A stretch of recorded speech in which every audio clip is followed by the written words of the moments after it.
అస్మద్గురుభ్యో నమః. శ్రీరంగసింహగిరిదేశికపాదసేవా ప్రాప్తాఖిల ద్రవిడ వేద రహస్య జాతం శ్రీగౌతమాన్వయజమాశ్రిత భాగధేయం గోపాలదేశికమహం శరణం ప్రపద్యే.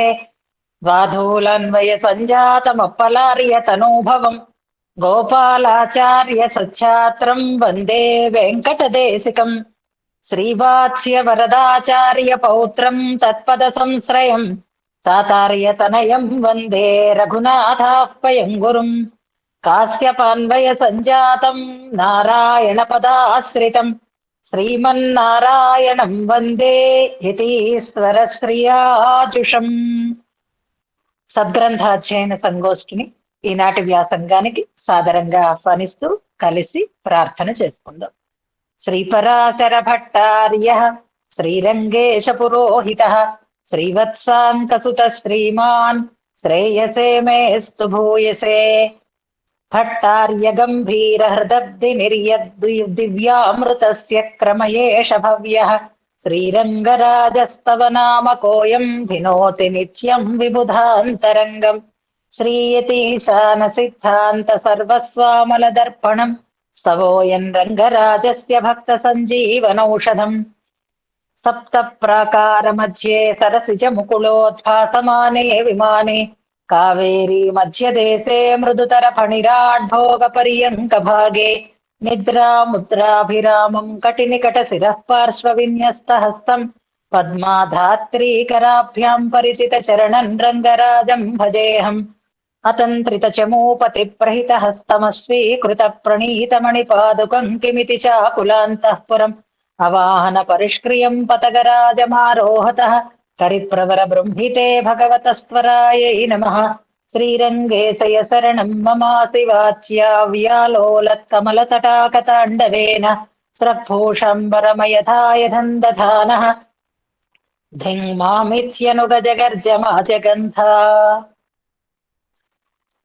సద్గ్రంథాధ్యయన సంగోష్ఠికి నూతన సంవత్సర శుభాకాంక్షలని శుభాశీసులని తెలియచేస్తూ కొత్త సంవత్సరంలో మొట్టమొదటి వ్యాసంగాన్ని శుభారంభం చేసినటువంటి శశిని మనసారా అభినందిస్తున్నాను, ఆశీర్వదిస్తున్నాను. చాలా చక్కగా మననం సాగింది తల్లి. చాలా అద్భుతంగా ఈ మనన రూపమైనటువంటి కైంకర్యాన్ని సమర్పించారు. మీకు ఇలాంటి సమర్థత ఆచార్య అనుగ్రహం వల్ల లభించింది. ఇతోధికంగా ఇది వృద్ధిని పొందాలి, సంప్రదాయ సేవకి అది వినియోగపడాలి అని పెరుమాళ్ళని ముందుగా ప్రార్థన చేస్తున్నాను. ఆమూలాగ్రంగా ఒక 2 నిమిషాలు ఎక్కువైనా, అందుకే నేను ఆపలేదు. ఎక్కడ అనవసరమైనటువంటి అంటే అనవసరంగా వివరాలని, అనవసరం అని కాదు, శ్లోకాలో పాసురాలో పట్టుకొని సమయాన్ని వ్యర్థం చేయలేదు. అవసరమైనటువంటి విషయాలను అన్నింటినీ కూడా చాలా సమగ్రంగా, చాలా క్రమంగా, చాలా స్పష్టంగా, తుణుకు బెణుకు లేకుండా చక్కగా అనుసంధానం చేశారు తల్లి. ఇది మీకు భగవంతుడు ఇచ్చినటువంటి అదృష్టం అనుకోండి. ఈ సమర్థత దీన్ని ఇంకా ఇంకా ఇంకా ఇంకా చక్కగా దాన్ని పెంచుకొని మంచిగా గ్రంథాధ్యయనం చేసి పెద్దల యొక్క మన్ననలను పొంది సంప్రదాయ విషయాలను 10 మందికి మంచిగా పంచండి. ఈ అవకాశాన్ని సద్వినియోగం చేసుకోండి. శ్లోకాలు అవి చక్కగా అనుసంధానం చేస్తున్నారు, అది బాగుంది. ఇవాళ ఈ ఆరంభం కూడా చాలా శుభంగా సాగింది. చాలా స్పష్టంగా అందంగా అనుసంధానం చేశారు. చిన్న దిష్టి చుక్కలాగా 2 విషయాల సవరణ చెప్తాను. అతిశయోక్తికి కారకమైంది అని అన్నారు బలరాముని సాహచర్యం. అతిశయోక్తి అనక్కర్లేదు, అతిశయానికి కారకమైంది. ఇప్పుడు అతిశయము అతిశయోక్తి రెండిట్లో చిన్న తేడా ఉంటుంది. అతిశయోక్తి అంటే ఉన్నదానికంటే ఎక్కువ చెప్తున్నారు అన్నట్లుగా వినిపిస్తుంది, వ్యతిరేక అర్థం వినిపిస్తుంది. అతిశయాన్ని కలిగించింది అంటే మహత్వాన్ని, గొప్పతనాన్ని పెంచింది అని అనుకూలమైనటువంటి అర్థంలో వస్తుంది. అతిశయానికి కారణమైంది అంటేనే కరెక్ట్ గా ఉంటుంది, వ్యతిరేకత ధ్వనించకుండా ఉంటుంది అక్కడొకటి. అలాగే ఆయన చేసేటటువంటి కృషికి హలధరం సాధనమైంది అన్నారు. హలం అంటే చాలు, హలం అంటేనే నాగలి, హలధరుడు అంటే ఆయన ఆ నాగలిని ధరించిన వాడు అని అర్థం వస్తుంది. అందుకని హలం కారణమైంది అంటే సరిపోతుంది. ఆ చిన్న ప్రయోగాలలో ఉండేటటువంటి తేడాని గుర్తించుకుంటారు కదా. ఈ చిన్న దోషం కూడా రాకుండా మీరు ప్రయత్నం చేస్తారు. మీకు ఆ శ్రద్ధ ఉంది, ఆ గ్రహించేటటువంటి ఆ సామర్థ్యము ఉంది కాబట్టి ఇవి వివరణ చేస్తున్నాను. చాలా ఆనందం కలిగించారు. అందులో ఇవాళ పెరియ పెరుమాళ్ తిరునక్షత్రం కూడా. ఈ సందర్భంగా రంగనాథుని యొక్క సేవ చేసుకోవడం, నూతన సంవత్సరంలో చేసేటటువంటి వ్యాసంగానికి శుభారంభం చేయటం, మీలాంటి వాళ్ళు ఇంకా చాలా మంది ఇందులో అన్వయించి ఇలాంటి సమర్థతని, ఇలాంటి కైంకర్యాన్ని చేసుకోగలిగేటట్లుగా మీరు దారి తీయడం చాలా సంతోషాన్ని కలిగించింది. ఇంకా మీ జీవితం అంతా ఇందులో సంప్రదాయ సేవ కోసం కొంత భాగాన్ని మీరు తప్పనిసరిగా కేటాయించాలి. సద్గ్రంథాధ్యయనం ఇంకా ఇంకా శ్రద్ధగా చేసుకోవాలి అని ఆ సదవకాశం మీకు పరమాత్మ రంగనాథుడు అలాగే ఆచార్యులు అందించాలి అని వారిని ప్రార్థన చేసుకుంటూ ఈనాటి వ్యాసంగాన్ని మనం ప్రారంభం చేసుకోబోతున్నాం. ఇవాళ నుంచి మనం మన విశేష అభ్యాసానికి కూడా ఒక మెరుగు దిద్దుకోబోతున్నాము. చిన్న చిన్న పరీక్షలు అందరినీ ప్రత్యేకించి అడుగుతాను అని అన్నాను. దానికి మీరు సంసిద్ధంగా ఉండి ఉంటారు. శ్రీరామనవమి రోజులలో సాధారణంగా నాకు పారాయణ ఉండడమో లేదా మరొక ఆటంకమో రావడం వల్ల, అంతకుముందు మా సోదరుడు పరమపదించడం, ఇలాంటి కార్యక్రమాల వల్ల వసంత నవరాత్రులలో మనం వ్యాసంగాన్ని పెట్టుకోవడానికి అవకాశం ఉండట్లేదు. ఈసారి మనకి ఆ అవకాశం కలిగింది. దాన్ని మనం సద్వినియోగం చేసుకుందాం. చక్కగా ఈ రోజులలో మనం రంగనాథ సంసేవన గోష్ఠిగా ఏర్పడ్డాం కాబట్టి ఆ రంగనాథ విషయకమైనటువంటి ఉత్తర శతకంలో మనం చేసిన అభ్యాసాన్ని మరికొంచెం గట్టిపరుచుకునేటటువంటి ప్రయత్నం చేద్దాం. దానికి కూడా ఇవాళే శుభారంభం చేద్దాం. దాంట్లో ఎవరు సిద్ధంగా ఉంటారు? మొదటి టీము యతిరాజ కనుక రెడీగా ఉంటే యతిరాజ, లేకపోతే సెకండ్ టీం విష్ణుప్రియ రెడీగా ఉంటే విష్ణుప్రియ. అలాగా ఒక శుభ ప్రారంభం ఇవాళ చేసుకుందాం. తర్వాత పద్ధతిని నేను తర్వాత మీకు తెలియచేస్తున్నాను. దానికి సంసిద్ధంగా ఉందాం. ఇక ఈనాటి వ్యాసంగాన్ని మనం శ్లోకానుసంధానంతో ప్రారంభం చేసుకుందాం. మొదటి శ్లోకము ఇప్పుడు మనం అనుసంధానం చేసుకున్నటువంటి శ్లోకం. హర్తుం శ్రీ హర్తుం తమః సదసతి చ వివేక్తుమీశో మానం ప్రదీపమివ కారుణికో దదాతి తేనావలోక్య కృతినః పరిభుంజతే తం తత్రైవ కేపి చ పలాస్థలభీ భవంతి ఆకంఠవారిభరమందర మేఘదేశ్యం పీతాంబరం కమలలోచన పంచహేమి బ్రహ్మస్తనందయమయా చ తదేవకీ త్వాం శ్రీరంగకాంత సుతకామ్యతి కాపరైవం. ఇది పరాభవ నామ సంవత్సరం. నిన్నటి నుంచి వింటూనే ఉన్నారు. నిన్నటి నుంచి కాదు, అంతకు ముందు నుంచి కూడా పరాభవ అనేసరికి నెగిటివ్ మీనింగ్ వస్తోంది. జనానికి అందరికీ కూడా ఒక రకమైనటువంటి భయం కలుగుతుంది. ఈ సంవత్సరం మనకి శుభకరం కాదేమో, పరాభవాలు పొందుతామేమో అనేటటువంటి ఒక ఆలోచన కలిగి బెంగపడతారేమో అని ఆ పేరుకే అర్థాన్ని మార్చి పెద్దలందరూ కూడా మన మనసులకి అనుకూలంగా ఉండేటట్లుగా మలచడానికి చాలా మంది పెద్దలు ప్రయత్నం చేయడం ఒకటి వారి పెద్దరికానికి నిదర్శనం అది. ఎందుకంటే జనాలందరూ కూడా ఆనందంగా కొత్త సంవత్సరంలోకి అడుగు పెట్టాలి అనేటటువంటి అనుకూల భావనని కలిగించడం కోసం చేసినటువంటి ప్రయత్నం అది అభినందనీయం. దాన్ని కూడా స్వీకరిద్దాం. ఎందుకంటే ఈ కాలంలో మనకి మనస్సు చాలా దుర్బలంగా ఉంటుంది. స్థైర్యంగా ఏదొచ్చినా పర్వాలేదు అన్నట్లుగా మనం ఎదుర్కోవడానికి కాకుండా మంచే రావాలి, దుఃఖం రాకూడదు, కష్టం రాకూడదు, అవమానాలు కలగకూడదు అనేటటువంటి ఒక తాపత్రయం ఎక్కువైంది. కాబట్టి ఈ నాటి మనస్తత్వాన్ని అనుసరించి పెద్దలు చేసినటువంటి ప్రయత్నంగా దాన్ని మనం స్వీకరిద్దాం. కానీ 60 సంవత్సరాలలో కొన్ని పదాలు, కొన్ని పేర్లు, అలాగే క్రోధి అని సంవత్సరం పేరు అప్పుడు వచ్చింది. ఇలాంటివన్నీ కూడా మనం వింటూనే ఉన్నాము. అన్ని రకాలుగానే ఉంటుంది. నాకు దీన్ని సమర్థించిన దాంట్లో పర భవ ఇలా విడదీసి చెప్పినది ఒక పద్ధతి అయితే, నచ్చిన అంశాలు 2 ఉన్నాయి. దాన్ని మీ దగ్గర ప్రస్తావన చేసుకుంటూనే పాఠ్యాంశంలోకి వెళదాం. గుర్తుపెట్టుకోండి. మన స్వామి వారు ఒక మాటను చెప్పారు. పరాభవం ఎవరికి? తాను స్వతంత్రుడని అనుకున్న వాడికి అది పరాభవమైనా స్తుతి అయినా ఫీల్ అయ్యేటటువంటి అవకాశం ఉంటుంది. అలా కాకుండా తల్లి ఒడిలో ఉన్నటువంటి పిల్లవాడు, తల్లి చేత ఎత్తుకుని లాలింపబడుతూ ఉండేటటువంటి పిల్లవాడిని తిట్టినా ఒకలాగే ఉంటాడు, పొగిడినా ఒకలాగే ఉంటున్నాడు. వాడిని మనం తిడుతూ అన్నా వాడు నవ్వుతూనే మన వైపు చూస్తాడు. వాడిని పొగుడుతూ మనం పలకరించినా వాడు నవ్వుతూనే మన వైపు చూస్తాడు.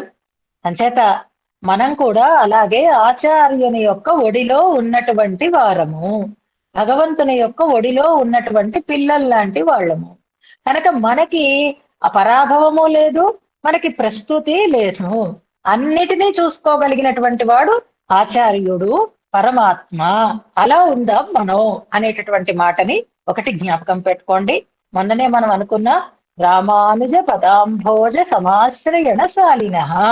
కనుక మనని లాలించి మన సంరక్షణ బాధ్యతను వహించినటువంటి ఆచార్యులకి ఆ భారం తప్ప మనకి పరాభవం గురించినటువంటి చింత అవసరం లేదు అనేది చక్కగా చెప్పారు. దాన్ని గుర్తుపెట్టుకుందాం. ఇంకొకటి, పరాభవని పరాభవలాగే స్వీకరించి అహోబిల స్వామి వారు చెప్పినటువంటి మాట కూడా నాకు చాలా నచ్చింది. పారిపోకూడదు పరిస్థితి నుంచి. పరిస్థితికి ఎదురుగా నిలబడి మనం దాన్ని అర్థం చేసుకొని దాన్ని మనం అణగద్రొక్కి ముందుకి సాగాలి. పరాభవాలే ఉన్నతికి కారణమైనటువంటి సన్నివేశాలు చాలా ఉన్నాయి. అలాంటి పరాభవం కలిగితే నిజంగా అత్యున్నతి కలుగుతుంది అనేటటువంటి విషయాన్ని జ్ఞాపకం పెట్టుకుందాము. ఈ పరాభవము మనకి నాశాన్ని కలిగించేది కాదు, ఉన్నతిని కలిగించేదే అవుతుంది అని, అలాంటి ఒక సదవకాశం, ఒక బ్రేక్ దొరికింది అంటారు చూసారా, అలాంటి సదవకాశాన్ని కలిగించేదిగా భావిద్దాము అని అంటూ వారు చాణక్యుడు మొదలైన వాటిని గురించి చెప్పారు. అంతకంటే చెప్పుకోవాలి అంటే ధ్రువుడు తీసుకోండి. పరాభవ అని కంగారు పడిపోతున్నాం, కానీ మనం ధ్రువునికి కనుక ఆ పరాభవమే కలిగి ఉండకపోతే ఇప్పటికీ శాశ్వతమైనటువంటి ఒక ఉన్నతమైనటువంటి స్థానాన్ని ఆయన సాధించి ఉండేవాడే కాదు. అంచేత అలాంటి ఒక అవకాశానికి కారకమైనటువంటి ఉన్నతిని పొందించేటటువంటి సంవత్సరంగా కూడా దీన్ని మనం భావన చేసుకోవచ్చు. ఎవరైనా మనని ఒక చిన్న మాట అంటే అది మనం భరించలేక మనలో ఉండేటటువంటి సమర్థతను అంతటినీ వెలికి తీసేటటువంటి ఒక ప్రయత్నం చేస్తాం చూసారా, అలా కూడా అనుకోవచ్చు. అంచేత పరాభవ అన్న దాన్నే మాట మార్చేసుకోవాల్సినటువంటి అవసరం లేదు అన్నట్లుగా వారు చెప్పిన మాట కూడా చాలా మంచిగా అనిపించింది. మీకు నిజంగా చెప్తున్నాను, ఇవాళ ఈ సద్గ్రంథాధ్యయన సంగోష్ఠిగా మనం ఏర్పడి ఈ అద్భుతమైనటువంటి తీరులో ఈ సద్గ్రంథ అధ్యయనం చేస్తూ మనం సంప్రదాయ సేవ చేసుకుంటూ ఇంత ఆనందంగా కలిసి ఉండడానికి కూడా పరాభవమే కారణమైంది అని అనుకోండి. నా జీవితంలో నాకు కలిగినటువంటి ఒక అనుభవాన్ని మీకు చెప్తున్నాను నేను. దీని విలువ గుర్తించక, చేస్తూ ఉండేటటువంటి సహకారాన్ని గుర్తించక నిర్లక్ష్యం చేసినటువంటి వ్యక్తులని చూస్తే మనస్సు బాధపడి, సంప్రదాయపు విలువ అందరూ తెలుసుకోవాలి, రామానుజ సంప్రదాయ సేవ మనం చేసుకోవాలి అనేటటువంటి ఒక ఆర్తి కలిగితే, ఆ ఆర్తికి సరి అయినటువంటి తీరులో ఒక కార్య రూపాన్ని కల్పించి భగవంతుడు అనుగ్రహిస్తే ఇవాళ మనం అందరం ఇక్కడ ఉన్నాం. అంచేత ఈ సద్గ్రంథాధ్యయన సంగోష్ఠిలో మీ అందరితో కలిసి అన్వయించటానికి కారణం కూడా ఏదైంది అంటే ఒక మంచి పరాభవమే కారణమైంది. జీవితంలో ఎన్నో కలుగుతూ వచ్చాయి. నమ్మిన వారు, ఆత్మీయులైనటువంటి వారు, వీళ్ళకి ఏదైనా ప్రాణమైనా ఇచ్చేద్దాము అని అనుకున్నటువంటి వారిలోనే కాలానుగుణంగా రకరకాలైనటువంటి ఆలోచనలు కలుగుతూ ఉంటాయి. కానీ వాటికి మనం కృంగిపోకూడదు. ఎందుకంటే ప్రపంచం చాలా పెద్దది, ఈ ప్రపంచం చాలా విశాలమైనది. ఒకరో ఇద్దరో మనని నిర్లక్ష్యం చేస్తే, లేదా ఒక ఊళ్ళో ఒక గ్రూప్ లో మనకు ఒక రకమైనటువంటి నిర్లక్ష్యం జరిగితే అదే పరాభవంగా కృషించుకోవలసినటువంటి అవసరము లేదు. పరమాత్మని నమ్ముకుందాము, భగవద్ రామానుజుల పాదాలని నమ్ముకుందాము, మనకి ఈ రకమైనటువంటి జీవితాన్ని ఇచ్చినటువంటి ఆచార్యుల పాదాలని నమ్ముకుందాము. నేను ఎవరిని నమ్ముకున్నానో తెలుసా? మా నాన్నగారి ఒడిలో ఉన్నట్లుగానే భావన చేస్తున్నాను. ఎంత వేదనని అనుభవించానో మీకు తెలియదు, కానీ ఇవాళ నాకు అది గుర్తే లేదు. దానికి 100 రెట్లుగా మనకి ఆనందాన్ని పరమాత్మ అనుగ్రహించాడు. ఇది ముమ్మాటికి సత్యం. ఇవాళ మీ అందరితో పంచుకుంటున్నాను. ఎందుకంటే ఇది కూడా ఇంత విజయవంతంగా నడిపించుకుంటున్నారు అంటే అది ఆచార్యులు నడిపించుకుంటున్నారు. పరాభవం ఎవరికి కలిగింది అంటే అదిగో ఆ ఒడిలో, ఆ తల్లి ఒడిలో ఉండేటటువంటి పిల్లవాడిని ఎవరైనా తిడితే పిల్లవాడికి ఏమిటి, ఏం పట్టింది కనుక వాడికి తిట్టాడో పొగిడాడో ఆ పిల్లవాడికి ఏం తెలుస్తుంది, తెలియదు కదా. అలాగే మనది కాదు అది, అది ఎలా స్వీకరించాలి, ఎలా మనని మలచాలి అని ఆలోచించేటటువంటి వారు ఆచార్యులు అయి ఉంటారు. అలా మా నాన్నగారు మళ్ళీ జీవితంలో ఈ జీవనాన్ని సార్థకం చేసుకోగలిగినటువంటి రీతిలో ఒక దారిని చూపించారు. ఒక అద్భుతమైనటువంటి ఒక అవకాశాన్ని కలిగేటట్లుగా పెరుమాళ్ళని ప్రార్థన చేశారు. సద్గ్రంథాధ్యయన సంగోష్ఠి ఆ రకంగా 5వ సంవత్సరంలోకి అడుగు పెడుతుంది. అన్నిటికంటే మించి ఏది అంటే నాకు ఏదో ప్రవచనాలు చెప్పేయాలి, కాలక్షేపాలు చెప్పేయాలి, కీర్తి గడించేయాలి, లేదా డబ్బు సంపాదించేయాలి, అలా ఉండేది కాదు. ఎవరికైనా ఏదైనా చెప్తే ఆ చెప్పినది వాళ్ళు అర్థం చేసుకుని వాళ్ళు దాన్ని ధారణ చేసుకుని మళ్ళీ వాళ్ళు దాన్ని మననం చేసి చెప్పగలిగే వాళ్ళు కావాలి అని ఉండేది. అలాంటప్పుడు మంచి విద్యార్థులు దూరం అయితే లేదా వాళ్ళు విలువ తెలుసుకోకపోతే బాధ కలుగుతుంది. మళ్ళీ ఇలాంటి వాళ్ళు దొరకరేమో అనేటటువంటి ఒక బెంగ కూడా మనసులో కలుగుతుంది. కానీ చెప్పాను కదా, అంతకు మించిన వాళ్ళని ఇస్తాడు పరమాత్మ, కానీ విలువ తెలిసిన వారిని ఇస్తాడు మనకి. అంచేత అలా విలువ తెలుసుకొని మనం ఇప్పుడు ఈ అవకాశాన్ని సద్వినియోగం చేసుకుంటున్నాం. ఈ కొత్త సంవత్సరంలోకి అడుగు పెడుతూ సద్గ్రంథాధ్యయన సంగోష్ఠికి నేను నా ఆనందాన్ని వ్యక్తం చేస్తున్నాను. ఇంతకు ముందు నేను పొందినటువంటి ఆనందానికి 10 రెట్లు ఆనందం మీ వల్ల నేను పొందుతున్నాను. మీ వల్ల అంటే దేని వల్ల అంటే మీరు చేస్తూ ఉండేటటువంటి ఈ కృషి వలన, మీరు చూపిస్తూ ఉండేటటువంటి ఈ శ్రద్ధ వలన, మీరు అన్వయిస్తూ ఉండేటటువంటి ఈ తీరు వలన నేను చాలా ఆనందాన్ని పొందుతున్నాను. కనుక పరాభవ నామ సంవత్సరానికి పరాభవము అన్న అర్థాన్ని తీసుకుంటేనే ఉన్నతి కలుగుతుంది అనేదాన్ని నేను విశ్వసించాను. కొంతమంది ఇది కరెక్టేనా అది కరెక్టేనా అని పెట్టినా కరెక్టే, పెద్దలు చెప్పింది కరెక్ట్ ఎందుకు కాదు, కానీ ఎందుకు ఉన్నదాన్ని ఉన్నట్టుగానే తీసుకుందాము, ఉన్నతమైనటువంటి ఫలితాన్ని మనం పొందుదాము అని మన గోష్ఠి అందరికీ కూడా నా ఆనందాన్ని వ్యక్తం చేస్తూ ఈనాటి వ్యాసంగాన్ని మనం ప్రారంభం చేసుకుందాం. నిన్న అద్వితీయురాలు దేవకీదేవి, ఆమె లాంటి పుత్ర కామన చేసేవారు మరొకరు ఉండరు అనేటటువంటి కృష్ణావతార శ్లోకాన్ని మనం అనుసంధానం చేసుకున్నాం. 2 శ్లోకాలలో ఈ కృష్ణావతార వైభవాన్ని చెప్తున్నారు అని అనుకున్నాం. దశావతార క్రమంలో ఇంచుమించుగా చివరికి వచ్చేసినాము. ఇవాల్టి శ్లోకంలో కూడా మనం కృష్ణావతార వైభవాన్ని తెలుసుకోబోతున్నాం. మొన్న చెప్పుకున్నటువంటి అంశాలన్నింటినీ శశి చాలా చక్కగా మనకి సమన్వయం చేసి మననం చేసి విషయాలన్నింటినీ కూడా గుర్తుకి తీసుకుని వచ్చారు. అయితే ఇప్పుడు మనం ఒక్కసారి కృష్ణావతారానికి, ప్రతి అవతారానికి ఒక దాసోహాన్ని సమర్పించుకుంటూ ముందుకు వెళుతున్నాం కదా, అలాగే కృష్ణావతారానికి కూడా మనం అనుసంధానం చేసుకుంటూనే ముందుకి వెళదాం. ఇక్కడ జ్ఞాపకం పెట్టుకోవాల్సిన కొన్ని అంశాలు చెప్తాను. శ్రద్ధ కలిగిన వాళ్ళందరూ చక్కగా నోట్ చేసి పెట్టుకోండి. మనం రకారాదీని నామాని అనేటటువంటి ఒక శ్లోకాన్ని, మారీచుడన్న మాటని గుర్తుపెట్టుకుంటూ ఉంటాం. మనకి వ్యాఖ్యానంలో కూడా ఒక శ్లోకం దగ్గర వచ్చింది. ర అనే అక్షరంతో ప్రారంభమయ్యే నామాలన్నీ నాకు భయాన్ని కలిగిస్తున్నాయి అన్నమాట. అది రామాయణంలో అయితే అలాంటి మాటనే ఇంకొక ఆయన అన్నాడు, ఎవరన్నారు అనే దాన్ని మనం ఒక చోట వివరణ చేసుకుంటున్నాము. ఆ అనే అక్షరంతో మొదలయ్యేటటువంటి పేర్లన్నీ నాకు భయాన్ని కలిగిస్తున్నాయి, అర్జునుడంటే నాకు భయం కలుగుతుంది అన్నటువంటి దుర్యోధనుడు అన్నటువంటి మాటని మనం మీకు ఒక బహుమానంగా ఇస్తాను అని చెప్పాను.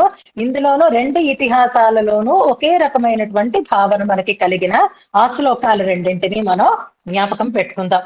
అలాగే అంటే అవసరం వచ్చినప్పుడు వీటిని మనం చక్కగా జ్ఞాపకం చేసుకోవడానికి అన్నమాట. రకారాదీని నామాని అక్కడ, అకారాదీని నామాని అని ఇక్కడ ఆ శ్లోకం కూడా మీకు చెప్పాను. రికార్డెడ్ గానే ఉంటుంది, నోట్ చేసిన వాళ్ళు తర్వాత మీకు చెప్తారు, గాబరా పడకండి. అలాగే ఇంకొకటి మనం మొన్న అనుసంధానం చేసుకున్నాము, అడిగేదనని కడువడిజెను అనేటటువంటి శ్లోకం, పద్యం బాగా ప్రసిద్ధమైంది. అలాగే నృసింహావతార సమయంలో కూడా నృసింహమూర్తిని దగ్గరించేటప్పుడు లక్ష్మీదేవి యొక్క తొట్టుపాటుని తెలియచేసేటటువంటి పద్యం ఒకటి ఉంది అని అది కూడా మనం అనుసంధానం చేసుకున్నాం. లతాకుమారి గారు ఆ లింకులు పెట్టారో లేదో ఒకసారి రిక్వెస్ట్ చేద్దాం. మళ్ళీ ఆ లింకులు 2 శ్లోకాలని చక్కగా ప్రతిపదార్థంతో తాత్పర్యంతో ఉండేటట్లుగా మనకి అందించుకుందాం. అవి కూడా మనం అంటే ఇలాంటి సన్నివేశమే అక్కడ కూడా ఉంది అనే దాన్ని మనం అనుసంధానం చేసుకుందాం. అలాగే మొన్న మనం చెప్పుకున్నప్పుడు విష్ణు పురాణంలో ఒక భావన, అలాగే భాగవతంలో ఒక భావన దేవకి కుమదేవి కుమారుడుగా జన్మించాడు అని విష్ణు పురాణంలో పరాశర మహర్షి చెప్పినటువంటి మాట దేవకి పూర్వ సంధ్యాయాం ఆవిర్భూతం మహాత్మన అని తతోఖిల జగత్పద్మబోధాయ అచ్యుత భానుడు అని శ్రీకృష్ణ పరమాత్మని సూర్యునితో సమానంగా సూర్యోదయంగా భావించారు శ్రీకృష్ణ అవతారాన్ని. అప్పుడు దేవకీదేవి ప్రాచీ సంచే తూర్పు దిక్కే అయి ఉంది ఆవిడ కూడా. తర్వాత భాగవతంలో మనం ఏం చెప్పుకున్నాము అంటే అనుసంధానం చేసుకున్నాం మనం, ఆయన ప్రాచ్యాం ఇందురివా అని అనుసంధానం చేసుకున్నాం మనం. ప్రాచీ దిక్కులో చంద్రునిలాగా ఆయన దేవక్యాం దేవరూపిణ్యాం విష్ణు సర్వగుహాశయ ఆవిరాసీర్ యథా ప్రాచ్యాం దిశి ఇందురివ పుష్కల అని వ్యాస మహర్షి మాట. పరాశర మహర్షి ఎలా చెప్పారు, వ్యాస మహర్షి ఎలా చెప్పారు. ఇది కృష్ణావతార సందర్భాన్ని వారు చెప్పినటువంటి తీరులో ఉండేటటువంటి చిన్న భేదాన్ని మనం గమనించుకున్నాము.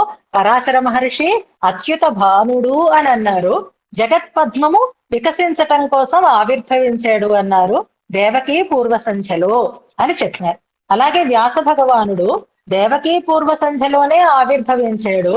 ఎలాగా అంటే పుష్కలహ ఇందురివా పూర్ణ చంద్రునిలాగా ఆయన ఆవిర్భవించాడు.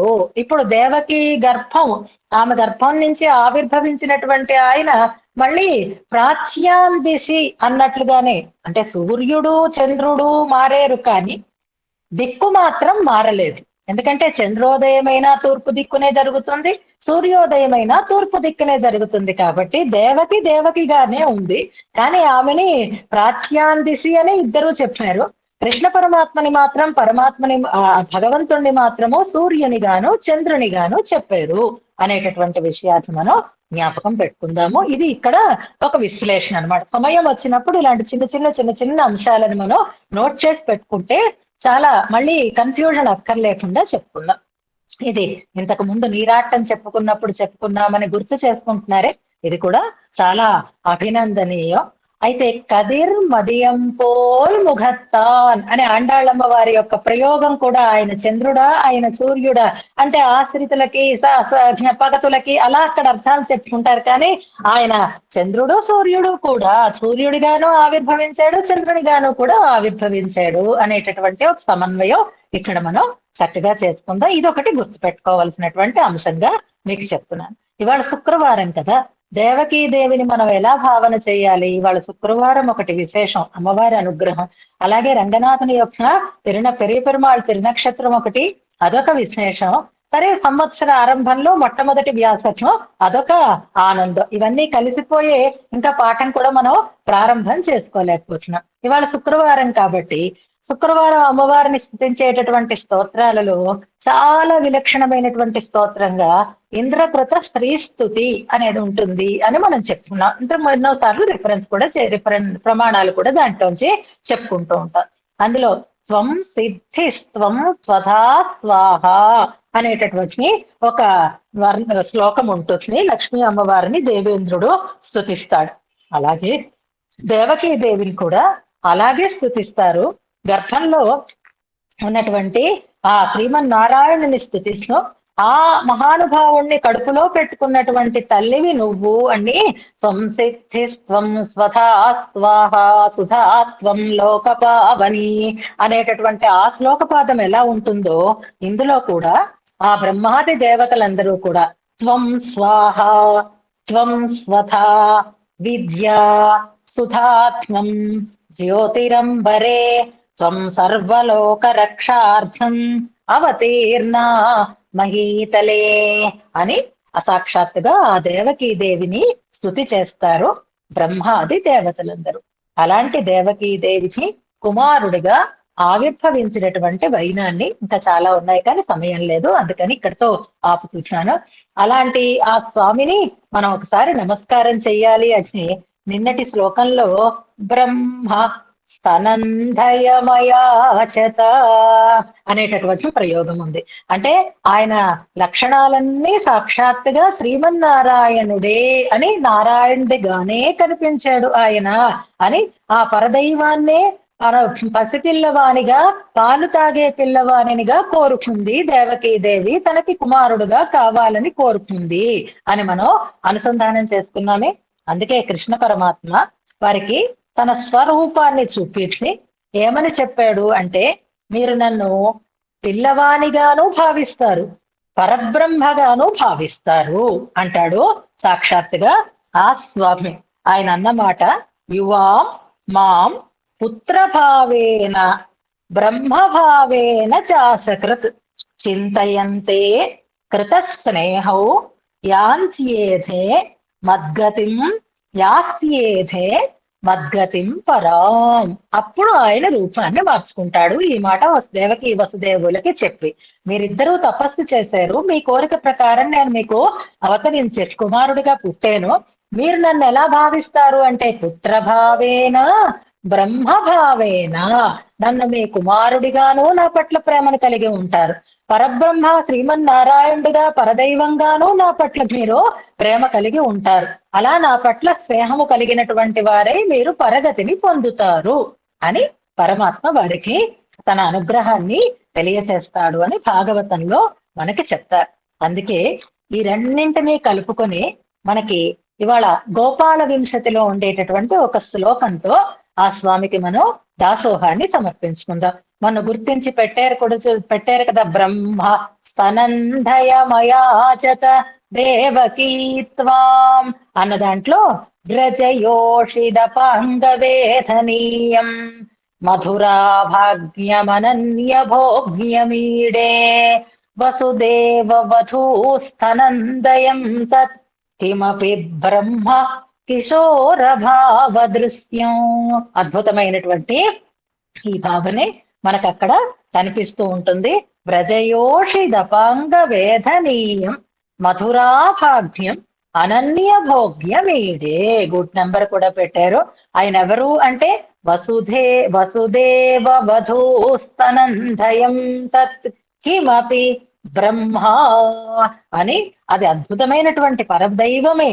ఆ పరతత్వం, ఆ పరత్వం కాకుండా కిశోర భావ దృశ్యం అని చిన్నపిల్లడిలాగే ఆనందాన్ని కలిగించి పసిపిల్లడిలా కనిపించి ఉండేటటువంటి ఆ స్వామిని ఈడే అంటూ అక్కడ రాజాంత దేశంలో స్వామిని ప్రస్తుతి చేస్తారు.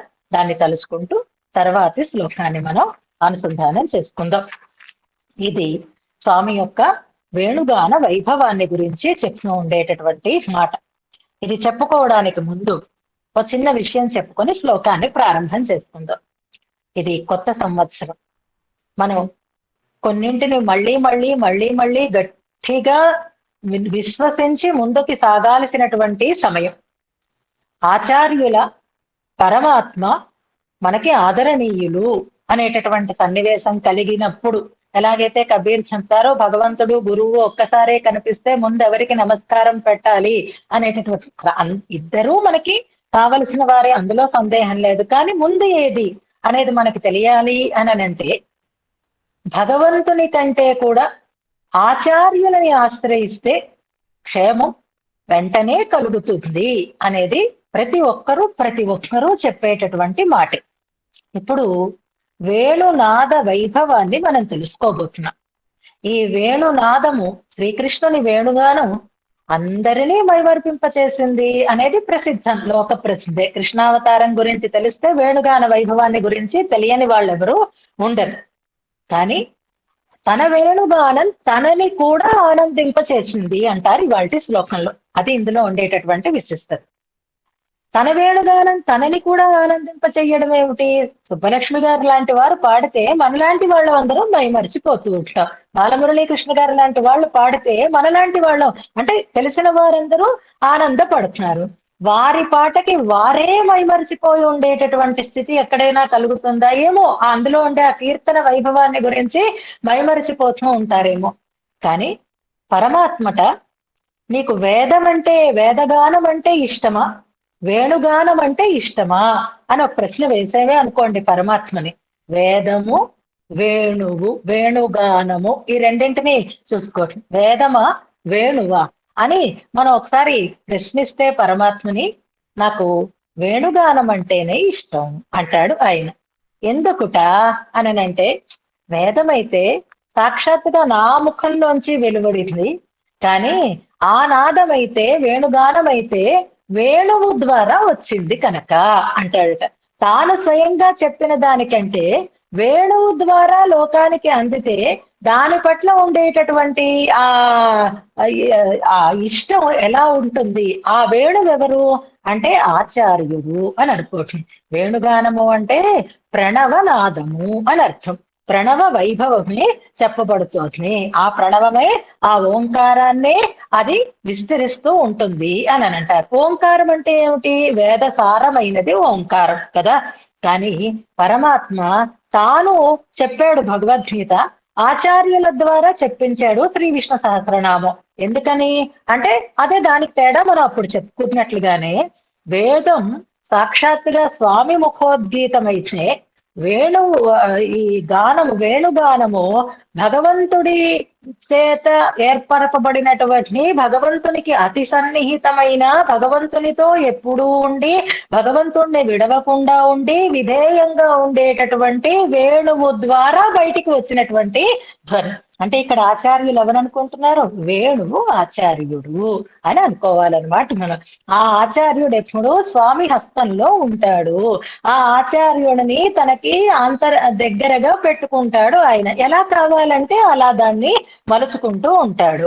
కనుక తనకి విధేయుడైనటువంటి, తన పట్ల ప్రేమ కలిగినటువంటి ఒక ఆచార్యుని చేత ఈ లోకం తీర్చిదిద్దబడితే చూసి తాను కూడా మైమరచిపోయే అంత పారవస్యాన్ని పొందుతాడు ఆయన అని. ఇక్కడ వేణువు గానము అంటే ఆచార్యోపదేశము అనేటటువంటి ఒక అద్భుతమైనటువంటి అర్థాన్ని మనకి వ్యాఖ్యానంలో ఇస్తారు. మనకి ఇక్కడ 2 నెంబర్ మనం అనుకోవాలి అంటే వేదము, వేణువు ఈ రెండు కూడా ఒకటి స్వామి స్వయంగా చెప్పినది, మరొకటి స్వామి వేణువు ద్వారా పలికించినది అనే దాన్ని తెలుసుకుంటూ ఇప్పుడు శ్లోకాన్ని అనుసంధానం చేసుకుందాం. శైలోగ్నిశ్చ జలాం బభూవ మునయోః మూఢాం బభూవుర్జడాః ప్రాజ్ఞామాసురగాః సగోపమమృతామాసుః మహాసీర్విషాః మహాసీవిషాః గోవ్యాఘ్రా సహజాం బభూవురపరేతు అన్యాం బభూవుః ప్రభో త్వం తేష్వన్యతమాం బభూవిధ భవద్వేణుక్వణోన్మాదనీ. మళ్ళీ శైలోగ్నిశ్చ జలాం బభూవ మునయోః మూఢాం బభూవుః జడాః ప్రాజ్ఞామాసురగాః సగోపం అమృతామాసుర్మహాసీవిషాః గోవ్యాఘ్రాః సహజాం బభూవురపరే త్వన్యాం బభూవుః ప్రభో త్వం తేష్వన్యతమాం బభూవిధ భవద్వేణుక్వణోన్మాదనీ. ఇందులో ప్రభో అనేది సంబోధనార్థకమైనటువంటి పదం. అపరే దగ్గర ఎక్స్క్లమేటరీ మార్క్ ఉంది కానీ అవసరం లేదు. అపఠే అన్నట్టుగా ఠకారంలా కడుపులో చుక్క ఉంది, అది కూడా అక్కర్లేదు. అపరేత్వన్యాం అనేది అక్కడ ప్రయోగం. రకారమే రాసుకోండి, ఎక్స్క్లమేటరీ మార్క్ తీసేసుకోండి. అది సంబోధన కాదు, రేగా దిద్దుకోండి అంతే. ఆ అక్షరాన్ని కొట్టేసి రే అనే దిద్దుకోటిని ఎక్స్క్లమేటరీ మార్క్ తీసేయండి. ప్రభో అన్నది ఒక్కటే ఇందులో సంబోధనార్థకమైనటువంటి పదం. క్రియాపదాలు ఇందులో చాలా ఉన్నాయి. ఒకే క్రియాపదం 2-3 సార్లు రిపీటెడ్ గా వచ్చింది. అది కూడా ఇందులో ఉండేటటువంటి ఈ శ్లోకంలో ఉన్నటువంటి విశిష్టత. ఇంతకు ముందు కూడా క్లిష్టమైన క్రియాపదాలు వచ్చాయి. అనేకమైనటువంటి క్రియాపదాలు వచ్చాయి. కానీ ఈ శ్లోకంలో ఉండే విశిష్టత ఏమిటి అంటే, ఒకటే క్రియాపదం 3 సార్లు వచ్చింది. ఒకటే క్రియాపదం 2 సార్లు వచ్చింది. ఒకే ధాతువు మరొక ప్రక్రియలో మరొక క్రియాపదంగా అక్కడ వినపడుతోంది. వాటిని ముందుగా మనం గుర్తిద్దాం. అవి మొట్టమొదటి పాదంలోనే 2 క్రియాపదాలు ఉన్నాయి. ఒకటి బభూవ అనేది ఒకటి, మరొకటి బభూవుహు అనేది మరొకటి. బభూవ అనే ఒక ఫార్మ్, ఒకటే క్రియేషన్. ఒక్కొక్క రకరకాలైనటువంటి వెర్బ్ ఫార్మ్స్ ఉంటాయి కదా, అలాగా బభూవ అని ఒక క్రియాపదం, అయ్యెను అని అర్థం. అలాగే బభూవుహు అని ఒక క్రియాపదం, అయినవి అని అర్థం అన్నమాట. బభూవ అయ్యను, బభూవుహు అయినవి అని అర్థం అన్నమాట. ఆ బభూవుహు అనేటటువంటి క్రియ మొదటి పాదంలోనూ ఉంది, 3వ పాదంలోనూ 2 సార్లు ఉంది. గమనించండి. బభూవుహు బభూవుహు బభూవుహు, సత్యం సత్యం సత్యం అన్నట్టుగా బభూవుహు అనేటటువంటి క్రియాపదం 3 సార్లు మనకి ఇందులో కనిపిస్తుంది. దాంట్లోనే చిన్న తేడాతో బభూవ అని మరొక క్రియాపదం కనిపిస్తుంది మొదటి పాదంలో. ఇవి కాకుండా మరొక ఫామ్ కనిపిస్తోంది, బభూవిధ అనేటటువంటి క్రియాపదం 4వ పాదంలో ఉంది. అంటే ఒక క్రియకి 3 ఫామ్స్ మనకి కనిపిస్తున్నాయి. బభూవ అని ఒకటి, బభూవుహు అని ఒకటి, బభూవిధ అని ఒకటి ప్రయోగం మనకి కనిపిస్తోంది. వెరసి 5 క్రియాపదాలు మనకి ఇందులో ఇప్పటికీ కనిపించే ఒకే క్రియని, ఒకే ధాతువుకి ఆధారంగా ఏర్పడినటువంటి వెర్బ్ ఫార్మ్స్ అన్నమాట. ఇక అవి కాకుండా మరొక క్రియ 2 పర్యాయాలు ప్రయోగింపబడింది, ఆసుహు ఆసుహు అనేటటువంటి 2వ పాదంలో ఉండేటటువంటి క్రియ. చూడండి, ఆసుహు ఆసుహు అని 2 సార్లు ప్రయోగింపబడింది ఆ క్రియాపదం. అంటే మొత్తం ఇందులో 7 క్రియాపదాలు ఉన్నాయి అనేది గమనించండి. ఇక్కడ ప్రాజ్ఞామాసుహు అన్న చోట ఒకటి, అమృతామాసుహు అనే చోట ఒకటి. ఆసుహు అనేది అక్కడ ప్రాజ్ఞ అమృత కలుపుకుంటాం అన్నమాట మనం. క్రియాపదం అక్షణ ఆసుహు అనేది క్రియాపదం కలిపే చెప్పుకుంటాం అనుకోండి, కానీ గుర్తించటానికి మీకు చెప్తున్నాను. ఇప్పుడు మనం ప్రతిపదార్థాన్ని ముందుగా అనుసంధానం చేసుకుందాం. వేణుగానం చేస్తున్నాడు. ఆ వేణుగానం చేత లోకానికి ఒక పారవస్యం ఏర్పడుతోంది, ఒక ఉన్మాదం కలుగుతోంది. ఈ వేణుగాన వైభవాన్ని అతిమానుషస్తవంలో కూరత్తాళ్వాన్ చాలా అద్భుతంగా వర్ణన చేస్తారు. 4-5 శ్లోకాలు అందులో మనం అనుసంధానం చేసుకున్నాం. అలాగే సుందర బాహుస్తవంలో కూడా గాయం గాయం వనగిరిపతే అనేటటువంటి ఒక శ్లోకం, కృష్ణావతార వైభవాన్ని చెప్పేటటువంటి శ్లోకం ఉంది. అది చివరిలో మనం అనుసంధానం చేసుకుందాం కూడా. ఇక ఇప్పుడు జరుగుతున్నది వేణుక్వణోన్మాదనం అని ప్రారంభం చేస్తున్నారు. వేణుగానము చేసి ఉన్మదింప చేయుట అంటే పిచ్చెక్కించేటట్లుగా చేయుట అని చెప్పుకోవాలి. నిజానికి ఇక్కడ ఈ ఉన్మాదము అంటే మోహపడిపోవడం అన్నమాట. ఆ ఉన్మాదంలో అంటే దాంట్లోనే లగ్నమై ఉండడం చేత అంటూ ప్రారంభం చేస్తున్నారు. అది చివరిలో ఉంది చూడండి, శ్లోకంలో చివరి లైన్ లో చివరి పదం చూడండి. భవత్ బభూవిద భవత్ వేణు క్వణ ఉన్మాదనే. భవత్ నీ యొక్క వేణుక్వణ ఉన్మాదనే. వేణుక్వణనం అంటే వేణునాదం, ఆ వేణునాదం వల్ల కలిగినటువంటి ఉన్మస్తకావస్థ, ఉన్మాదనే. అందరూ నీ వేణుగానము చేత పరవశులై మోహతులై ఉన్నటువంటి స్థితిలో అంటున్నారనమాట. అలా ఉన్మాదం ఏర్పడినప్పుడు అని అంటున్నారు. భవత్ వేణు క్వణ ఉన్మాదనే. అయితే ఏమైంది, నేను నా మనను వేణువుని ఊదుకుంటున్నాను, దానివల్ల మీకు పిచ్చెక్కితే నేనేం చెయ్యాలి అంటే, నువ్వేం చెయ్యడం కాదయ్యా స్వామి, అసలు నువ్వు నీ స్పృహలో ఉన్నావా ఏమిటి, చూడు ఎంత విరుద్ధమైనటువంటి విషయాలు ఇక్కడ జరుగుతున్నాయో చూడు అంటున్నారు. అది చూపిస్తూ ఆ జరిగినటువంటి మార్పులని చాలా అందంగా ఇందులో చెప్తున్నారు. ఏం జరిగిందిట అంటే ఆ వేణుగాన వైభవం వల్ల కలిగినటువంటి మార్పులు ఊహించనటువంటి మార్పులు కలుగుతున్నాయి. అందులో ఎలా ప్రారంభిస్తున్నారు అంటే శైలోగ్నిశ్చ జలాం బభూవ. ఇది ఈ వేణుగానం దీనివల్ల లోకాన్ని మార్చగలగడం అంటే మంచికి మనుషులు లొంగరు. మంచికి మనుషులు లొంగేరు అంటే ఇంక వాళ్ళలో కలిగేటటువంటి మార్పు వేరే చెప్పాల్సినటువంటి అవసరం లేదు. ఎంతమంది చదువుతారు చెప్పండి? ఉత్తర శతకం బైహార్ట్ చెయ్యాలి, అభ్యాసం చెయ్యాలి, టెస్టులు ఇవ్వాలి, 10 శ్లోకాలు రావాలి అంటూ ఉంటే అందరికీ నచ్చుతుందా? నచ్చదు కదా.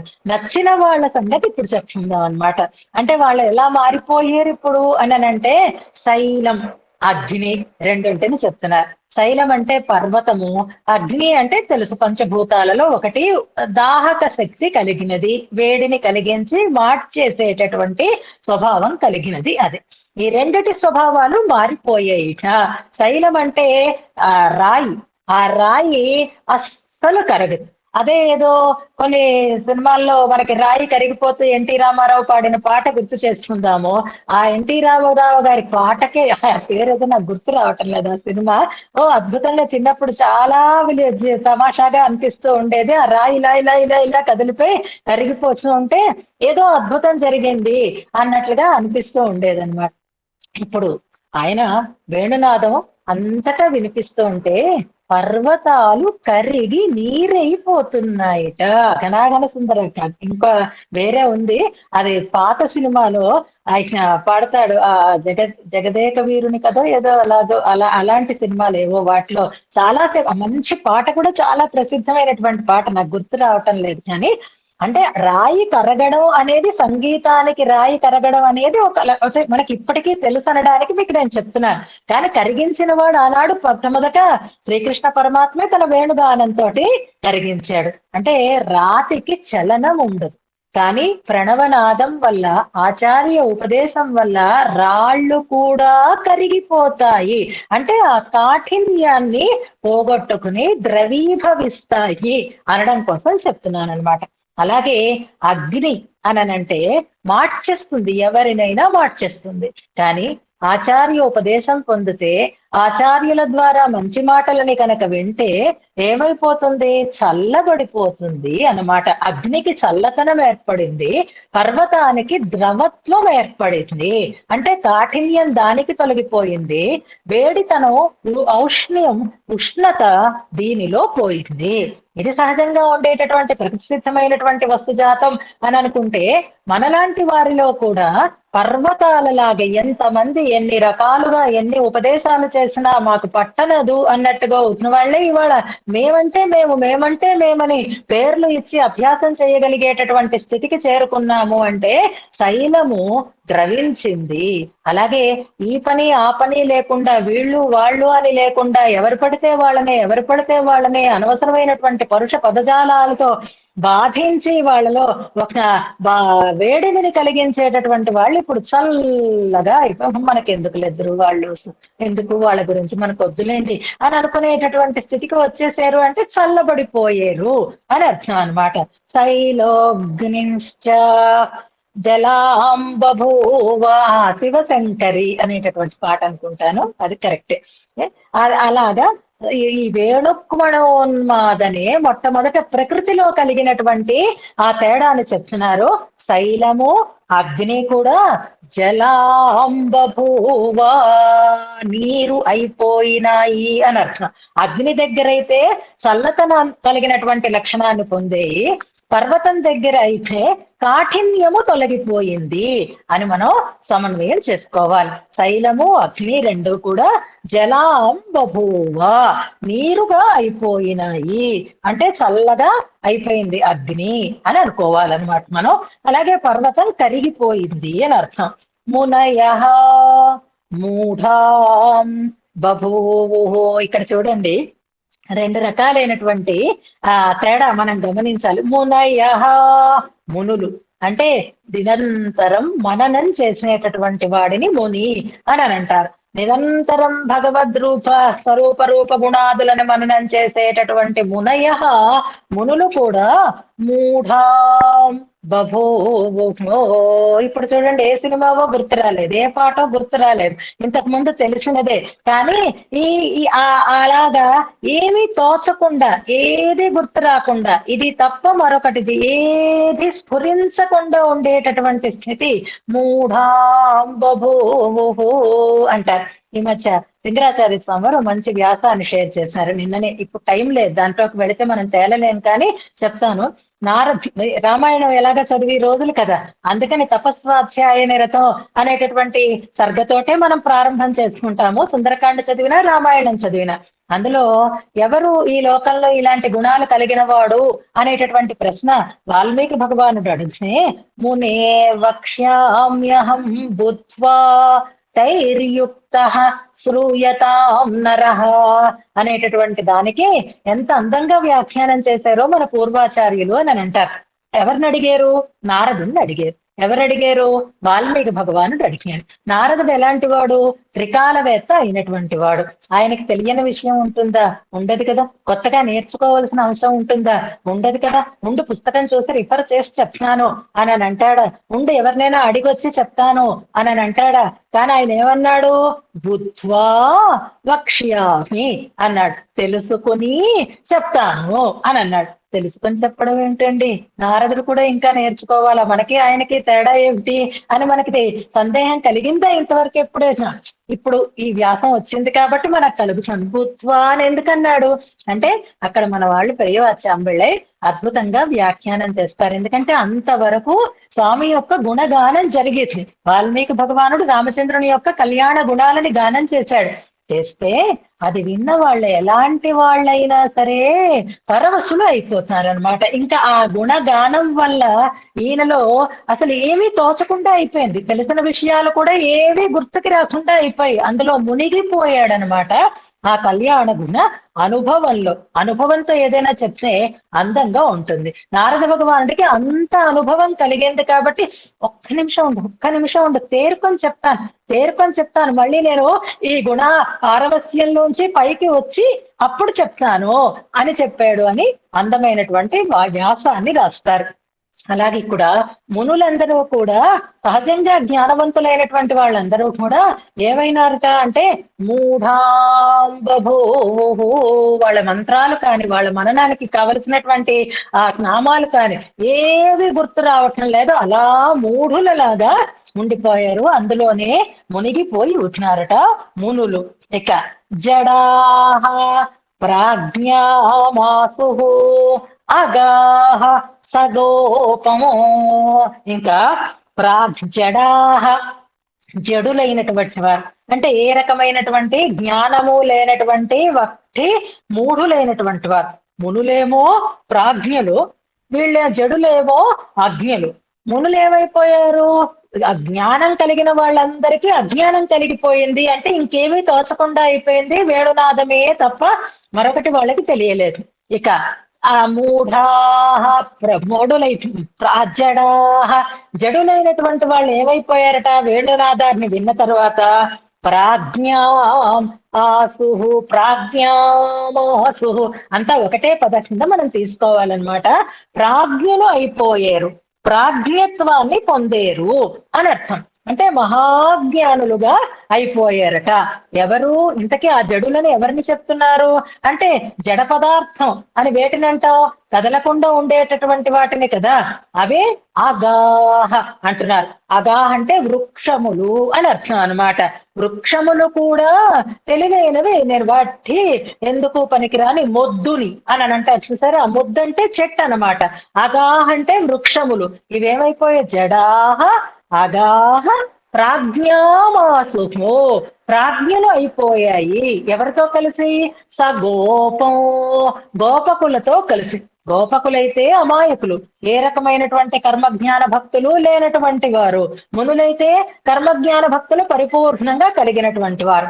మునులకి మూఢత్వం ఏర్పడింది, గోపకులకి ఏం కలిగింది అంటే ప్రాజ్ఞత ఏర్పడింది అంటున్నారు. ప్రాజ్ఞత అంటే ఆ ఏ ఏ రాగంలో ఉంది, ఏ తాళంలో ఉంది, ఏ స్వరం వేస్తున్నాడు, ఏ కీర్తన వాయిస్తున్నాడు, ఇందులో ఏం పలుకుతోంది, సంగీత శాస్త్రం పూర్తిగా కరతలామలకంగా తెలిసి దాన్ని ఆస్వాదించేటటువంటి వాళ్ళు ఎలా ఆస్వాదిస్తున్నారో అలా ఆస్వాదిస్తున్నారట గోపకులతో పాటుగా వృక్షములు కూడా అంటున్నారు. అంటే వృక్షాలకి ఏ జ్ఞానము ఉండదు, గోపకులకి ఏ రకమైనటువంటి సంగీత జ్ఞానము లేదు. కానీ ఇద్దరు కూడా ఏమైపోయారు? సగోపం ప్రాజ్ఞామాసు, ప్రాజ్ఞత్వాన్ని పొందేరు.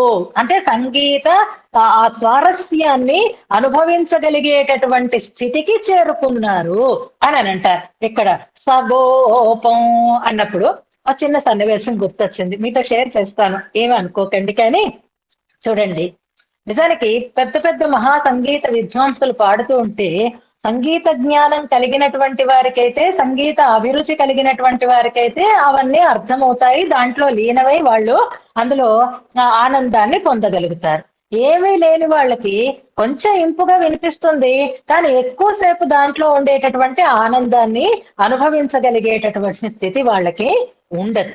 కానీ ఏమీ తెలియని వాళ్ళు కూడా ఆ సంగీత విషయకమైనటువంటి ఆ ఇష్టం కనుక ఉంటే, ఇంట్రెస్ట్ కనుక ఉంటే, అది వాళ్ళకి అనుకోకుండా చిన్నప్పటి నుంచి కూడా అది ప్రతిఫలిస్తూ ఉంటుంది. ఇప్పుడు వేణువు ఊదుతున్నది శ్రీకృష్ణ పరమాత్మ, ఆయన సంగీత విద్వాంసుడు అవ్వచ్చు. ఈ గోపకులకి ఏం తెలుస్తుంది? అది ప్రణవనాదమా మరొకట ఏం తెలుస్తుంది? తెలియదు.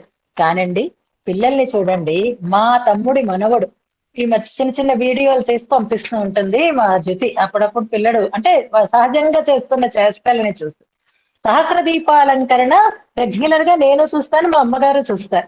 ఆ సహస్ర దీపాలంకరణ అవుతున్నంతసేపు అసలు ఎవరు డిస్టర్బ్ చేసినా డిస్టర్బ్ అవ్వము, డిస్టర్బ్ చేస్తే వాళ్ళని విసుక్కుంటాం కూడా. పాటలు అలాగా మంచిగా పాడినా చెడ్డగా పాడినా వింటూ ఉంటాం, మంచి పాటలైతే మరింత ఆనందం కలుగుతుంది. ఇప్పుడు ఈ పిల్లవాడు బీన్ బ్యాగ్ లో కూర్చొని కదలకుండా సహస్ర దీపాలంకరణ చూస్తూ ఉండేటటువంటి వీడియో చూపించింది. అది కూడా ఒక 5 నిమిషాలు. ఎలా చూస్తాడట అంటే, పాట బాగుంటే, అది కర్ణాటిక్ మ్యూజిక్ అయితే కూర్చుంటాడట, దాస సాహిత్యం వచ్చేసరికి మళ్ళీ కదిలి ఆడుకుంటూ కిందకి దిగిపోతున్నట్ట. కర్ణాటక సంగీతం అందులో మంచిగా పాడిన వాళ్ళు వస్తే ఎంత మంది కదల్చినా కదలకుండా అలా కూర్చొని తాళం వేస్తూ కూడా, అలా తాళం చేయి తిప్పుతూ వింటూ ఉండేటటువంటి వీడియో చూస్తే వీడికే సంగీత జ్ఞానం ఉంది, ఈ చంటి పిల్లడు 7 ఏళ్ల పిల్లవాడు ఇలా చూస్తున్నాడు, ఇలా వింటున్నాడు అని అంటే అప్పుడు నాకు ఇక్కడ ఇది అన్వయం చేసుకోవచ్చు అనిపించింది. ప్రాజ్ఞామాసు సగోపం, ఆ పాటలో ఉండేటటువంటి ఆ మాధుర్యం తెలియని వారికి కూడా తెలిసింది అనిపించేటట్లుగా చేస్తుంది అనడానికి ఇంతకంటే ఏం కావాలని నిదర్శనం కదా. వాళ్ళకి తాళం తెలుసా, పాట తెలుసా, కీర్తనం తెలుసా, కానీ కదలకుండా కూర్చోవాలని తెలిసింది, తాళం వెయ్యాలని తెలిసింది, దాంట్లో ఒక ఆస్వాదాన్ని పొందగలిగేటటువంటి స్థితి ఏర్పడింది అంటే ఆనాడు ఆ వేణుగానాన్ని ఆ గోపకులందరూ కూడా అలాగే ఆస్వాదించారనమాట. కనుక వాళ్ళకి గొప్ప సంగీత సార్వజ్ఞులు అయిపోయారనమాట గోపకులందరూ. భగవద్వేణుక్వణోన్మాదని, ఇది వాళ్ళ స్థితి. వాళ్ళేం తక్కువ, వృక్షాలే కదులుతూ మేమెందుకు తగలకూడదు అన్నట్టుగా ఆ గోపకులు వృక్షాలు కూడా ప్రాజ్ఞామాసు, ప్రాజ్ఞులు అయిపోయారు, దాన్ని ఆస్వాదించారు వాళ్ళు. ఇక మహాసీవిషాః, మహాసీవిషాః, మహా గొప్ప కాలకూట విషాన్ని క్రక్కేటటువంటి సర్పములు అంటున్నారు. అవి విషం గ్రక్కడమే. అంటే ఆ సర్పం విషం మన మీద చిందక్కర్లేదు, ఆ సర్పాన్ని చూస్తేనే మనకి విష ప్రయోగం చేసినంత మోహం కలుగుతుందన్నమాట. అలాంటి గొప్ప సర్పాన్ని, విషాన్ని చిందేటటువంటి మహా ఆసీ విషాః, పెద్ద పెద్ద గొప్ప విషం కలిగినటువంటి సర్పములు, విష సర్పములు అని అనుకోవాలి. అది మహా ఆసీ విషాః, గొప్పవైనటువంటి విష సర్పములన్నీ కూడా అమృతామాసు, అమృతత్వాన్ని పొందేయి అంటున్నారు. అంటే ఇప్పుడు ఆ పావుల నోట్లోంచి విషం కక్కటం లేదు. ఎలా ఉంది ఆ పావులు, ఎలా చూస్తే ఎలా అనిపించేటట్లుగా ఉన్నాయి అవి అంటే, చంద్రుణ్ణి చూస్తే చంద్రుడు ఎలాగైతే అమృత కిరణుడు అని అమృతాన్ని స్రవిస్తూ ఉన్నట్లుగా అనిపిస్తుందో, ఆ వేణుగానం వింటూ ఉండేటటువంటి ఆ సర్పముల యొక్క నోట అమృతం పలికి కారింది. అంటే అమృతత్వాన్ని పొందేయి, అంటే విషము అమృతంగా మారిపోయింది. మహాసీ విషాహ అమృతామాసు. ఇదే మనకి కూరత్తాళ్వ అని చెప్తారు. శ్రే స్వే సృక్విణి లిలుహు అంటారు. వేణుగానం జరుగుతుంటే అమృతం అంతా నిండి ఉంటే ఆ బయట ఉండేటటువంటి అమృతాన్ని లోపలికి తీసుకోవడం కోసం పాములు నాలికలతో తమ పెదవుల చివరలని నాకేయి అని అంటారు. అలా అమృతత్వాన్ని పొందేయి అంటారు. అమృతామాసు మహాసీ విషాహ. ఇక గో వ్యాఘ్రాం సహజాం బభూవు. గో వ్యాఘ్రములు రెండూ కూడా సహజాం బభూవు, సోదరులైపోయాయి. ఒక కడుపున పుట్టినటువంటి వాళ్ళు ఎలాగైతే కలిసిమెలిసి ఉంటారో, జాతి వైరం కలిగినటువంటి, సహజమైనటువంటి వైరం కలిగినటువంటి గోవు వ్యాఘ్రము, ఆవు పులి అన్నమాట. ఇవి వేణుక్వణోన్మాదనే, ఆ వేణుగానాన్ని వింటూ ఒకవైపు నుంచి అలా పులి వచ్చింది, ఒకవైపు నుంచి ఇలా గోవు వెళ్ళింది. ఆ ఒకదాన్ని ఒకటి తినేయాలనుకోవడము, ఒకదాన్ని చూసి ఒకటి భయపడి పారిపోవడమో కాకుండా రెండు షేక్ హ్యాండ్ ఇచ్చుకొని అక్కడే కూర్చొని హాయిగా వేణుగానాన్ని వింటూ ఒకే చోట ఉన్నాయి. ముని ఆశ్రమాలలో అలాగే ఉంటాయి అన్నట్లుగా. ఇది చెప్పాలి అంటే అక్కడ వ్యాఖ్యానం ఇంకా అందంగా రాస్తారు. ఏదైనా ఒక లాభం కోసం మనకు సహజంగా ఉండేటటువంటి వైరాన్ని కూడా మరిచిపోయినట్లుగా, ఎక్కడో డిస్కౌంట్ ఆఫర్ ఉంది, అది బంగారపు నగలకి అని అనుకోవచ్చు. ఎలాగైనా సరే నువ్వు అక్కడ ఉండేటటువంటి ఆ మోడల్ నగ కొనుక్కోవాలి అని అనుకుంటున్నావు. కానీ నీకు మీ పక్కింటి ఆవిడికి పడదు. పచ్చగడ్డి వేస్తే భగ్గు మండే అంత కోపం ఉంది మీ ఇద్దరికి కూడా. కానీ ఇద్దరు ఆ డిస్కౌంట్ ఎక్కడిస్తున్నారో ఆ జ్యువెలరీ షాపుకి వెళ్ళారు. వెళ్ళిన మీ ఇద్దరికి లోపలికి వెళ్ళి ఆ వస్తువులు కొనుక్కోవాలి. చాలా జనం ఉన్నారు. ఇప్పుడు లోపలికి వెళ్ళడానికి తగినటువంటి అవకాశం ఒక ఆవిడికి కలిగించనుకోండి, ఇంకొక ఆవిడ సహజంగా తనకు ఉండేటటువంటి వైరాన్ని కూడా మరచిపోయి ఆవిడ చేయి పట్టుకొని తాను కూడా లోపలికి వెళ్ళిపోవడానికి ఎలాగైతే సందేహించదో. ఎందుకని అంటే అక్కడ ఆఫర్ ఉంది, దాన్ని పొందాలి, దాని మీద ఉండేటటువంటి దృష్టితోటి ఇక్కడ ఉండేటటువంటి సహజ వైరం ఎలాగైతే మర్చిపోతామో, అలాగే గో వ్యాఘ్రాం సహజాం బభూవు, గో వ్యాఘ్రాః సహజాం బభూవు. జాతి వైరాన్ని మర్చిపోయి సోదరుల్లాగా కలిసిపోయేట అవి. అపరేతు. ఇప్పటికి టైం అయిపోయింది అంచేత ఇంకక్కడికి ఆపేయాలి అని అనుకుంటున్నారు భట్టర్ వారు కూడా. అందుకే ఒక్కొక్కటి వివరిస్తూ ఉంటే ఎక్కడికి అవుతుంది. ఇప్పుడు నేను చెప్పగలిగినవి చెప్పాను. ఇక అపరే, మిగిలినవన్నీ ఏవైతే ఉన్నాయో అవన్నీ కూడా అంటే ఆ బృందావనంలో ఉండేటటువంటి నేను చెప్పని మిగిలినటువంటి స్థిరచరములు అన్నీ కూడా అని దాన్ని కంప్లీట్ గా అపరేతో. ఇక మిగిలినవన్నీ ఇలా చెప్పుకుంటూ పోతే మహాభారతం అవుతుంది కాబట్టి అపరేతో అన్యాం బభూవు. అపరేతు, మిగిలినవన్నీ అంటే అక్కడ మారకుండా ఉన్నదంటూ ఏదీ లేదు. అన్నింటిలోనూ ఒక రకమైనటువంటి మార్పు కలిగింది, చాంచల్యం కలిగింది. అన్యాం బభూవు, తమకి సహజమైనటువంటి స్వభావాన్ని కోల్పోయి మరొక తత్వాన్ని పొందేయి అంటున్నారు అందులో. అపరేతు అన్యాం బభూవు. మరి అపరే అన్నప్పుడు ఆ అపరేలో మిగిలిన వాటిలో శ్రీకృష్ణ భగవానుడు ఉన్నాడా లేదా? బృందావనంలో ఉండేటటువంటి స్థిరచరాత్మకమైనటువంటి వస్తుజాతమంతా మారింది అన్నప్పుడు మరి ఆ బృందావనంలోనే ఉండి వేణుగానం చేస్తూ ఉండేటటువంటి శ్రీకృష్ణ పరమాత్మ ఏమైనాడు అని మళ్ళీ మనకు సందేహం కలుగుతుందో అని ఆయన మారిపోయాడు అని స్పష్టంగా చెప్తున్నారు ఇందులో. త్వం, నువ్వు కూడా, తేషు, వాటిలో అంటే అపరే అని ఏదైతే లిస్ట్ అవుట్ చేసామో వాటిలో, అన్యతమాం, బభూవిధ, నువ్వు కూడా వాళ్ళల్లో ఒకడివి అయిపోయినావు అంటున్నారనమాట. అంటే నువ్వు కూడా నీ సహజమైనటువంటి లక్షణాన్ని కోల్పోయేవు, నీకు కూడా వికారము ఏర్పడింది. అవికారాయ శుద్ధాయ అన్న టైటిల్ ఇప్పుడు లేదు నీకు.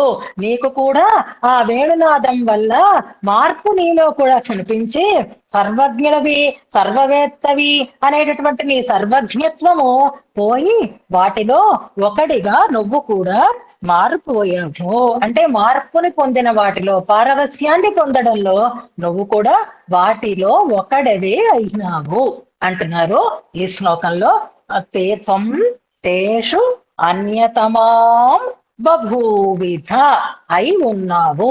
నీకు ఆ గోపికలకి ఏ అవస్థ కలిగిందో చెప్పవయ్యా స్వామి అంటారు కూరత్తాళ్వార్. ఏ దశని మీరు పొందేరు అని అడుగుతున్నారు. భట్టర్ వారు ఇంకా అడగడం లేదు, డిక్లేర్ చేసేయటమే. నువ్వు కూడా వాటిలాగే నీ సహజమైనటువంటి లక్షణాన్ని పోగొట్టుకున్నావు, వేరే లక్షణాన్ని పొందేవు అని స్పష్టం చేస్తున్నారు. ఎప్పుడు అంటే భగవత్ వేణు క్వణోన్మాదనే అంటారు, నీ వేణునాదాన్ని నువ్వు వింటున్నప్పుడు అని. అంచేత ఇక్కడ ప్రాజ్ఞామాసు, అమృతామాసు, ఇవన్నీ నామధాతువులు అని అంటారనమాట. అలా అన్నింటిలోనూ మార్పు తెచ్చింది ఆ స్వామి యొక్క వేణునాదం అంటున్నారు. ఇందులో ఇంకా చాలా వివరాలు ఉన్నాయి. అయితే ఇందాక మనం వేణునాదము అంటే ఆచార్యోపదేశము అని, ఆచార్యోపదేశం ద్వారా మొత్తం జగత్తంతా కూడా తమకుండేటటువంటి సహజ లక్షణాన్ని మార్చుకుని మంచి మార్పుని పొందుతుంది. కాబట్టి ఆ ప్రణవమే ఆచార్య ముఖత లోకాన్ని తీర్చిదిద్దినప్పుడు చూసినటువంటి పరమాత్మ చాలా ఆనందాన్ని పొందుతాడు అనడంలో సందేహం లేదు అని అంటారు. అలాగే వేణువు గురించి మనం చెప్పుకున్నప్పుడు, గోపాల వింశతి మనం చెప్పుకున్నప్పుడు వేణువులు ఎన్ని రకాలుగా ఉంటాయి అనేటటువంటి వివరం కూడా మనం చెప్పుకున్నాం. మన రాధిక గారు మళ్ళీ చక్కగా పుస్తకాలు వేయించి గోష్ఠి వారికి అందరికీ కూడా వాటిని అందించారు. అది వేణువు అని, వంశీ అని, ఇలా మురళి అని రకరకాల పేర్లతో ఉంటాయని, దేనికి ఎన్ని కన్నాలు ఉంటాయి, దేన్ని ఏదంటారు, అవన్నీ ఒకసారి ఆ పుస్తకంలో మనకి ఇప్పటికీ రికార్డెడ్ గా ఉన్నాయి. అందులో వేణువుకి 6 రంధ్రాలు ఉంటాయి అంటారు. 6 రంధ్రాలు కలిగినది ఉంటుంది, 9 రంధ్రాలు కలిగినది ఉంటుంది, 8 రంధ్రాలు కలిగినది ఉంటుంది, 5 రంధ్రాలు కలిగినది ఉంటుంది. ఒక్కొక్క దానికి ఒక్కొక్క పేరు ఉంటుంది. ఇవి కాకుండా ఆయనకి సమ్మోహిని, ఆకర్షిణి, ఆనందిని అనేటటువంటి పేర్లతో ఉండే వేణువులు, బొబ్బిలి వేణుగోపాల స్వామికి అని కూడా అప్పుడు మనం చెప్పుకున్నాము. 3 ప్రత్యేకమైనటువంటి వేణువులు ఉంటాయిట. ఇప్పుడు ఆయన సమ్మోహిని అనేటటువంటి వేణువుని ఊదుతున్నాడు అనమాట. సమ్మోహిని అంటే అందరినీ మోహింప చేసేయటం. అలా ఆకర్షిణి అంటే అందరినీ తన వైపుకి లాక్కొని రావడం. ఆనందిని అంటే అందరినీ ఆనందింప చెయ్యటం అని. ఇక్కడ ఇంకో రహస్యం చెప్తున్నారు. వేణునాదము అంటే అష్టాక్షరి మహామంత్రము, వేణునాదము అంటే ద్వయమంత్రము అని కూడా సమన్వయం చేస్తున్నారు మన దాంట్లో. ఎలాగా అంటే వేణువుకి 8 రంధ్రాలు ఉంటాయి, అష్టాక్షరి మహామంత్ర వైభవము, ప్రణవ వైభవము అని ఒకలా చెప్తారు. లేదా 6 రంధ్రాలు ఉంటాయి, 6 రంధ్రాలు కలిగినది అంటే షట్పదమైనటువంటి ద్వయమంత్రార్థము. అది ఆచార్యోపదేశం ద్వారా పొందినటువంటి వారు తమలో ఉండేటటువంటి సహజమైనటువంటి రజస్తమస్సులని వీడి తాత్వికమైనటువంటి గుణాన్ని పొందుతూ ఉంటే చూసి పరమాత్మ కూడా ఆనందాన్ని పొందుతున్నాడు అంటూ ఇంకా ఎన్నో విశేషాలను చెప్తారు. యథావకాశం రేపు మనం అనుసంధానం చేసుకుంటూ ముందుకు వెళదాం. ఇప్పుడు ఈ శ్లోకాన్ని ఉపదేశాత్మకంగా అనుసంధానం చేసుకుందాం. ఇలా మార్పు పొందడం అనేది ఇంకా 2-3 సన్నివేశాలలో మనకి కనిపిస్తుంది అని అంటారు. రామకథని వింటూ రామచంద్ర స్వామి అలాగే అయినాడు అంటూ ఇంకా కొన్ని వివరాలని రేపు చెప్పుకుందాం. ఇప్పుడు శ్లోకం.